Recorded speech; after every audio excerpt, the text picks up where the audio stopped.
quickly, because that's when they're empty. From an automobile to a full-size tractor-trailer, you handle each vehicle according to the same rules. First, let's take a look in slow motion at exactly what happens when a tire loses air quickly, because that's what a blowout really is. When a front tire goes flat in a hurry, the front corner of the vehicle will drop, creating a side force. The strength of this side force depends upon such factors as tire rolling resistance and vehicle dynamics. An important fact is that while the RV will continue to roll along on the deflated tire and wheels, the driver must compensate quickly for this new side force. What do you do to maintain control? The answer is under your right foot. No, not the brake. In fact, panic braking is the worst possible thing you can do. Taking your foot off the accelerator is the second worst. The real solution is stepping on the accelerator. Getting power to the drive wheels means maintaining control. The accelerator is your best answer when there is a force pulling the RV to the side. But wait a minute, you say. I don't want to go faster. I want to stop right now. I'm going for the brake and hard.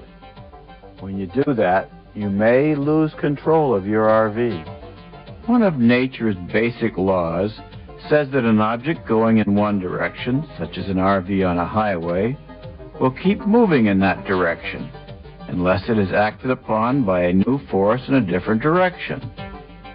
In our diagram, the size of the arrows approximate the magnitude and direction of these forces. A rapid air loss creates a new side force. Unless the driver compensates for this side force, the RV will move in a new direction. By stepping on the accelerator, the driver starts to compensate. He completes the compensation by making a steering correction. If you think about it, you deal with these external side forces all the time when you drive, especially in crosswinds or on some high-crowned roads. All you do is step on the accelerator and correct with a steering wheel. There is no difference when a tire loses air. As the tire goes flat, a new side force begins acting on the RV. By stepping on the accelerator and correcting with the steering wheel, you maintain control of the RV. Then you can decide when and where to slow down and pull off to the side of the road.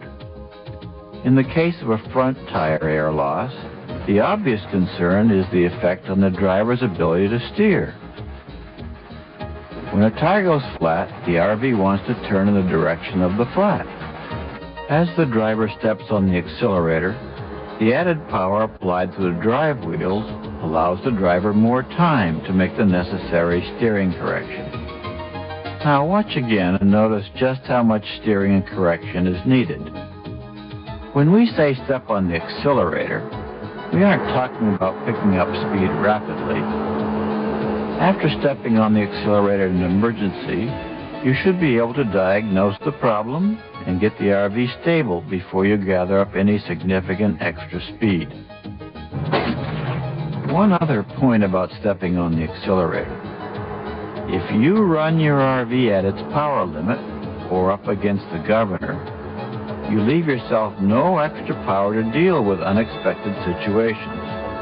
On the other hand, if you step on the brakes in an air loss situation, you lose the forward force that allows you to maintain control. The RV suddenly becomes much more vulnerable to the side force. Without the forward force, you will be much less able to control the vehicle.